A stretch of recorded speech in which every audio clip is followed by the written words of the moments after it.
नमस्ते दोस्तों, अंधेरे की दस्तक में आप सभी का तहे दिल से स्वागत है। मेरे पिछले वीडियोस को इतना प्यार देने के लिए आप सभी का बहुत बहुत धन्यवाद। आपका ये प्यार ही मुझे प्रेरित करता है कि मैं आपके लिए ऐसी सच्ची और रोंगटे खड़े कर देने वाली घटनाएं लाता रहूं। अगर आप इस चैनल पर नए हैं तो अभी सब्सक्राइब करें और हाइप करना न भूलें। साथ ही कमेंट में अपने शहर और राज्य का नाम जरूर बताएं ताकि मुझे पता चले कि अंधेरे की दस्तक की गूंज कहां तक पहुंच रही है। आज की कहानी असम के गोलाघाट के रहने वाले अतुल बदला हुआ नाम की है।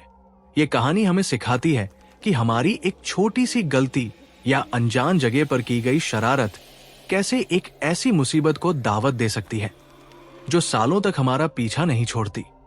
ये एक ऐसी यात्रा की दास्ता है जो शुरू तो हुई थी मुस्कुराहटों के साथ, लेकिन खत्म हुई एक कभी न भूलने वाले खौफ के साथ। साल 2018 का दिसंबर महीना था। कड़ाके की ठंड पड़ रही थी, लेकिन अतुल और उसके 6 दोस्तों के सिर पर घूमने का भूत सवार था। कॉलेज की पढ़ाई के बीच जब भी मौका मिलता, ये सातों दोस्त कहीं न कहीं निकल जाते थे। इस बार उन्होंने प्लान बनाया था गंगटोक, सिक्किम का। पहाड़ों की गोद में बसी ये खूबसूरत जगह हर युवा का सपना होती है। अतुल के दोस्त ईशान, कबीर, राहुल, सुमित, रचित और साहिल सभी बहुत उत्साहित थे। वे नहीं जानते थे कि नियति ने उनके लिए कुछ और ही लिख रखा है। असम से ट्रेन पकड़कर वे सिलीगुड़ी पहुंचे और वहां से एक प्राइवेट ट्रेवल एजेंसी के जरिए टैक्सी बुक की। पहाड़ों के घुमावदार रास्तों, ठंडी हवाओं और दूर दिखती बर्फबारी के बीच वे शाम के करीब 4 बजे गंगटोक पहुंचे। उन्होंने पहले से ही एक होटल बुक कर रखा था। होटल थोड़ा पुराना था, लेकिन दिखने में आलीशान था। पहाड़ों की ढलान पर बना ये होटल अपनी बनावट में कुछ रहस्य समेटे हुए लग रहा था, लेकिन मस्ती के मूड में किसी ने इस पर ध्यान नहीं दिया। होटल में चेक इन करते वक्त उन्हें 2 कमरे दिए गए। एक बहुत बड़ा हॉल जैसा कमरा था, नंबर 174, जिसमें 5 बिस्तर लगे थे, और दूसरा एक छोटा कमरा था, नंबर 202, जो थोड़ा अलग थलग गलियारे के अंत में था। अतुल और कबीर ने तय किया कि वे 202 नंबर कमरे में रुकेंगे, जबकि बाकी 5 दोस्त 174 नंबर कमरे में। सामान रखने के बाद वे गंगटोक के मशहूर एमजी मार्ग घूमने निकले। रोशनी से जगमगाता एमजी मार्ग किसी विदेशी शहर जैसा लग रहा था। उन्होंने ढेर सारी तस्वीरें खिंचवाई, स्थानीय व्यंजनों का आनंद लिया और फिर एक शराब की दुकान से ड्रिंक्स खरीदी। कॉलेज लाइफ में दोस्तों के साथ ड्रिंक्स करना उनके लिए आम बात थी। कुछ दोस्त पीने वाले थे, कुछ नहीं, लेकिन उस माहौल में सब शामिल हो गए। रात के करीब 10 बज चुके थे जब वे होटल लौटे। 174 नंबर वाले बड़े कमरे में महफिल जमी। हंसी मजाक, पुराने किस्से और म्यूजिक के बीच समय का पता ही नहीं चला। देखते ही देखते रात के 2 बज गए। नशे और उत्साह की हालत में अतुल और ईशान ने सोचा कि क्यों न होटल की छत पर जाकर शहर का नजारा देखा जाए। वहां की खामोशी और नीचे जलती हुई लाइट्स का नजारा अद्भुत था। लेकिन जब वे वापस नीचे उतर रहे थे तो उन्हें कुछ शरारत सूझी। होटल के अंडरग्राउंड हिस्से में कुछ कमरे थे जो खाली पड़े थे। अतुल और उसके दोस्तों ने वहां भागना शुरू किया। दरवाजों की बेल बजाकर भाग जाते, कभी खिड़की खटखटाते। वे जोर जोर से हंस रहे थे। तभी होटल का मैनेजर वहां आ पहुंचा। वो काफी गुस्से में था। उसने उन्हें डांटा और कहा, यह कोई तरीका नहीं है, यहां दूसरे गेस्ट भी सो रहे हैं, और वैसे भी इस वक्त इन गलियारों में घूमना ठीक नहीं है। अपने अपने कमरों में जाइए।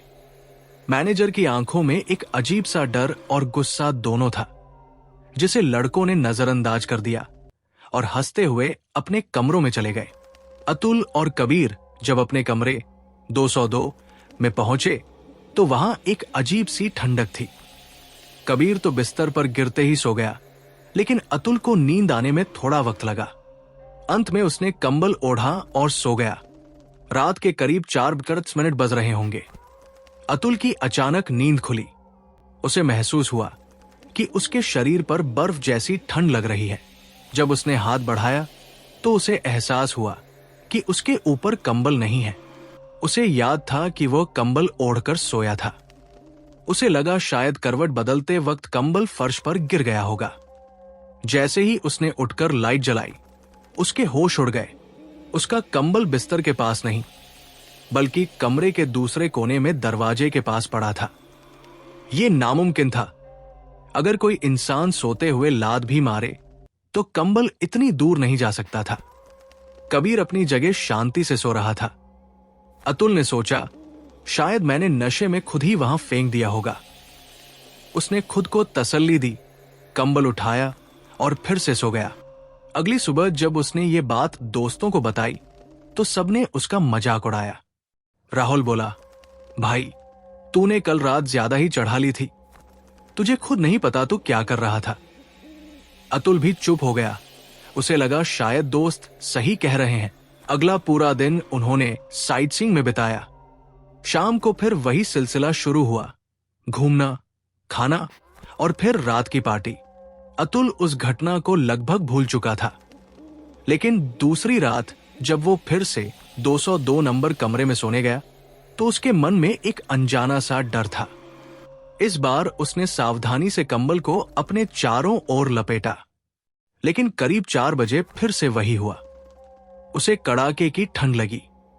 जब उसने आंखें खोली तो कमरे की खिड़की अपने आप खुली हुई थी और बाहर की ठंडी हवा अंदर आ रही थी। और कंबल फिर से उसी जगह दरवाजे के पास पड़ा था। अब अतुल का नशा पूरी तरह उतर चुका था। उसे समझ आ गया था कि यह कोई इत्तेफाक नहीं है। कमरे में कोई और भी था जिसे उसकी मौजूदगी पसंद नहीं आ रही थी।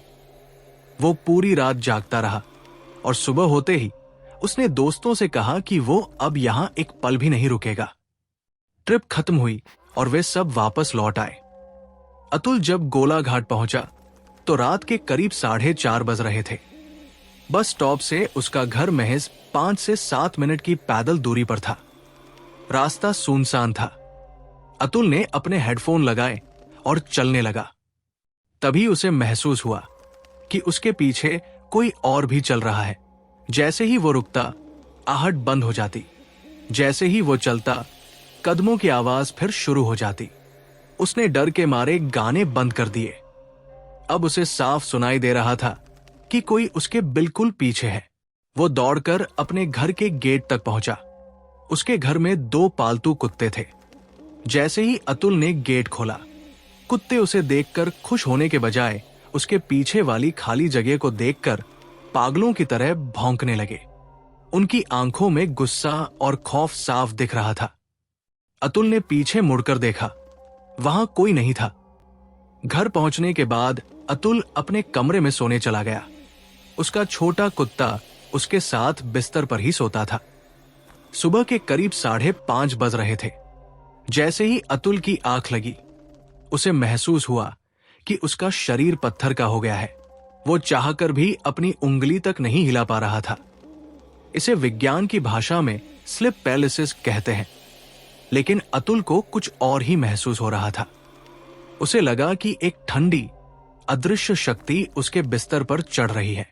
फिर उसे महसूस हुआ कि कोई महिला उसके सीने पर बैठ गई है। उसे सांस लेने में तकलीफ होने लगी। उसे साफ महसूस हो रहा था कि किसी के लंबे बाल उसके चेहरे पर गिर रहे हैं और कोई उसे छू रहा है। वो चिल्लाना चाहता था, लेकिन उसकी आवाज गले में ही फंस गई थी। उसने मन ही मन भगवान का नाम लेना शुरू किया। जैसे ही उसने तीसरी बार ईश्वर को याद किया, उसका शरीर अचानक ढीला पड़ गया और वह जोर से चीखते हुए उठ बैठा। उसका कुत्ता कमरे के एक कोने को देखकर डरा हुआ भौंक रहा था। वहां कोई था जो अब गायब हो चुका था। अतुल के पिता, जो कोर्ट में बड़े अधिकारी थे, उन्होंने जब अतुल की हालत देखी तो वे समझ गए कि मामला गंभीर है। उन्होंने अगले दिन उस होटल के मालिक को फोन किया और अपनी पहचान बताते हुए सख्ती से पूछा कि आखिर उस कमरे में क्या हुआ था। पहले तो होटल स्टाफ मुकरता रहा, लेकिन जब कानूनी कार्रवाई की धमकी दी गई तो मैनेजर ने सच उगल दिया। उसने बताया कि करीब 10 साल पहले कमरा नंबर 202 में एक युवा लड़की ने अपनी जान दे दी थी। वो लड़की अपने प्रेमी के साथ वहां आई थी, जिसने उसे धोखा दिया था। तब से उस कमरे में अक्सर अजीब घटनाएं होती रहती हैं। मैनेजर ने यह भी बताया कि वो रूह अक्सर उन लोगों को परेशान करती है जो वहां शोर मचाते हैं या शराब पीते हैं। अतुल के साथ वो साया घर तक आ गया था। हालत इतनी बिगड़ गई कि पड़ोस की एक लड़की पर भी उस रूह का असर दिखने लगा। वो लड़की अतुल के घर के बाहर आकर रोने लगती और कहती, मुझे उस नीम के पेड़ के पास जाना है। अतुल के पिता ने हार नहीं मानी। उन्होंने एक शक्तिशाली तांत्रिक और एक धार्मिक गुरु को बुलाया। उन्होंने बताया कि वो रूह अतुल की ऊर्जा से चिपक गई है। एक विशेष अनुष्ठान किया गया। अतुल ने बताया कि उस वक्त उसे ऐसा लगा जैसे उसके शरीर से कोई जान खींच रहा हो। गुरुजी ने एक कांच की बोतल में कुछ मंत्र पढ़कर उस शक्ति को कैद करने का दावा किया। अतुल के परिवार वालों का कहना है कि उन्होंने उस पानी वाली बोतल के अंदर एक धुंधली सी महिला की आकृति देखी थी। इसके बाद अतुल को एक सुरक्षा कवच, धागा दिया गया। यह घटना 2018 में शुरू हुई थी और 2023 तक अतुल पूरी तरह इस खौफ से बाहर आ पाया। आज वो ठीक है, लेकिन वो पहाड़ों की उस यात्रा को कभी नहीं भूल सकता। उसने सीखा कि दुनिया में सिर्फ वही नहीं है जो हमें दिखता है। कुछ चीजें हमारे तर्क और विज्ञान से परे हैं। अतुल की इस कहानी से हमें क्या सीखना चाहिए? अनजान जगहों का सम्मान करें। जब आप किसी होटल या पुरानी जगह पर रुकते हैं तो वहां की मर्यादा का ध्यान रखें। बेवजह का शोर या अपमानजनक व्यवहार भारी पड़ सकता है। संकेतों को नजरअंदाज न करें। अगर आपको कुछ अजीब महसूस हो रहा है तो उसे सिर्फ वहम न माने। सतर्क रहें। आध्यात्मिक शक्ति, चाहे आप किसी भी धर्म के हों, विश्वास रखें कि सकारात्मक ऊर्जा ही आपको नकारात्मकता से बचा सकती है। तो दोस्तों, ये थी आज की अंधेरे की दस्तक। अगर आपको ये कहानी रोंगटे खड़े कर देने वाली लगी हो तो इस वीडियो को अपने दोस्तों के साथ जरूर शेयर करें ताकि वे भी अपनी अगली ट्रिप पर सावधान रहें। क्या आपके साथ या आपके किसी दोस्त के साथ कभी होटल के किसी कमरे में ऐसी घटना घटी है? हमें कमेंट में जरूर बताएं। चैनल को सब्सक्राइब करना न भूलें और बेल आइकन को दबाएं ताकि अगली दस्तक आप मिस न करें। तब तक के लिए सुरक्षित रहें, सावधान रहें, क्योंकि अंधेरा कभी भी दस्तक दे सकता है। शुभ रात्रि।